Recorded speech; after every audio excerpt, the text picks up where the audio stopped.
बिस्मिल्लाहिर्रहमानिर्रहीम। अस्सलाम वालेकुम dear students. Ali smart guide में आप सबको खुशामदीद कहा जाता है।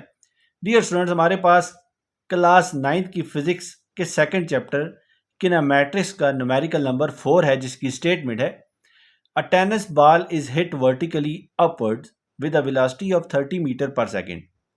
It takes second to reach the highest point. Calculate the maximum height reached by the ball. How long it will take to return to the ground. Question की statement में बताया गया है कि एक टेनिस बॉल को vertically upward 30 metre per second की रफ्तार से हिट किया गया है। अपने हाईएस्ट पॉइंट पे 3 सेकंड में ये बॉल पहुंची है। क्वेश्चन की स्टेटमेंट में पूछा गया है कि बताइए बॉल ने मैक्सिमम हाइट कितनी अचीव की। इसके अलावा क्वेश्चन की स्टेटमेंट में टाइम पूछा गया है कि बताइए बॉल को वापस ज़मीन पे आने में कितना टाइम लगेगा। डियर स्टूडेंट्स, अब हम इस क्वेश्चन को सॉल्व करते हैं। क्वेश्चन की स्टेटमेंट के मुताबिक हमें जो इनिशियल वेलोसिटी बताई गई है वो है 30 मीटर पर सेकंड और जो टाइम है वो है 3 सेकंड्स। बॉल ने जो हाइट अचीव की है हमने ये कैलकुलेट करना है। इसके अलावा हमने टाइम कैलकुलेट करना है। Dear students, second law of motion for falling bodies के मुताबिक हमने हाइट जो कैलकुलेट करनी है वो इस फार्मूले से करेंगे। H is equal to v i t plus 1/2 g t square.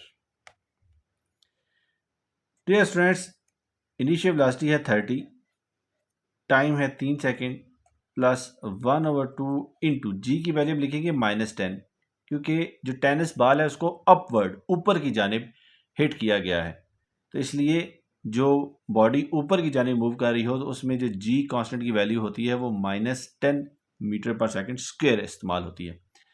और जो टी है इसकी वैल्यू हमें मालूम है वो है 3 और इसका square is equal to 30 into 3 is 90 plus 1/2 into -10 into 9।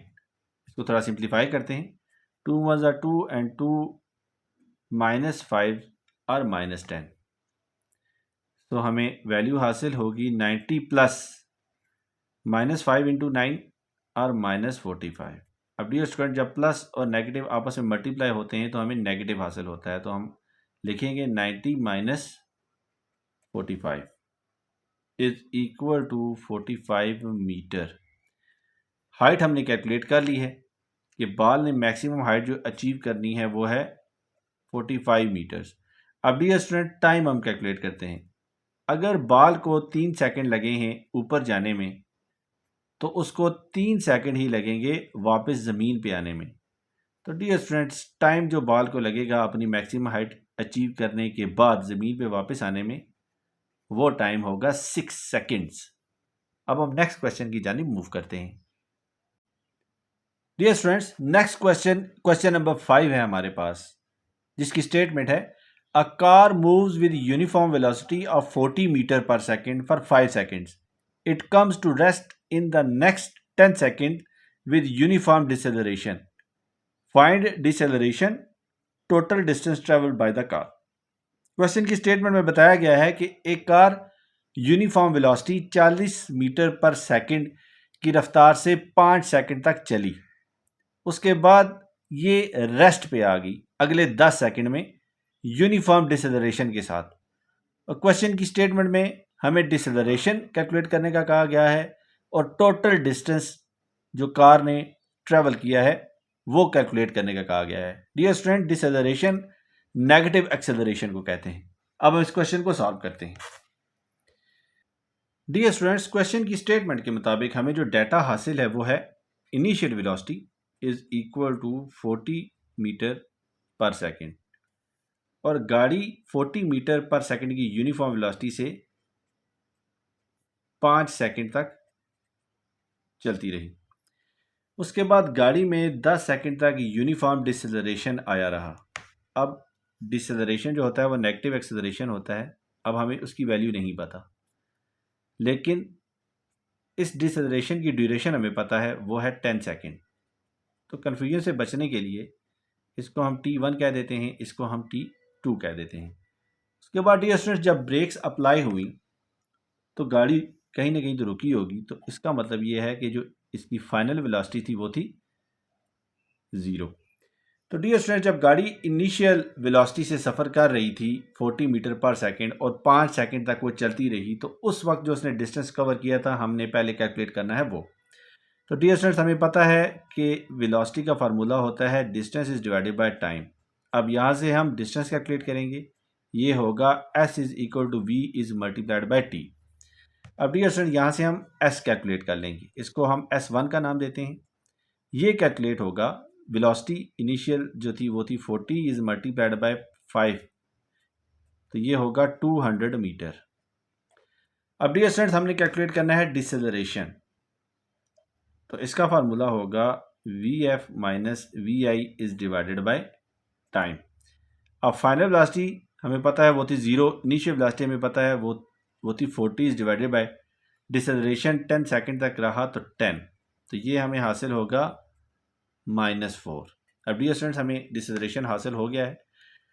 अब डिसेलरेशन के दौरान गाड़ी ने जो फैसला तय किया उसको हम S2 का नाम देते हैं, और इसके लिए फार्मूला होगा we i t plus 1/2 AT²। तो डियर स्टूडेंट वी आई हमें पता है ये है 40 इज मल्टीप्लाइड बाय टी है 10 प्लस 1/2 इंटू डिसेलरेशन हुआ -4 इंटू टाइम था 10, तो 10 का स्क्वायर, तो 40 इंटू 10 आर 400 प्लस इसको सिंप्लीफाई करते हैं, 2 was are 2 and 2 into -2 are 4 plus -2 is multiplied by 10 का स्क्वायर होता है 100 के इक्वल। तो डियर स्टूडेंट्स इसको हम लिख सकते हैं 400 प्लस -200। अब प्लस और माइनस जब मल्टीप्लाई होंगे तो माइनस आ जाएगा, इसको लिखा जा सकता है 400 माइनस 200। तो डियर स्टूडेंट S2 हमें हासिल होगा 200। तो डियर स्टूडेंट्स S1 है जब गाड़ी इनिशियल वेलोसिटी जो थी uniform velocity 40 metre per second से 5 सेकंड तक चली, तो उसने 200 मीटर का फासला तय किया।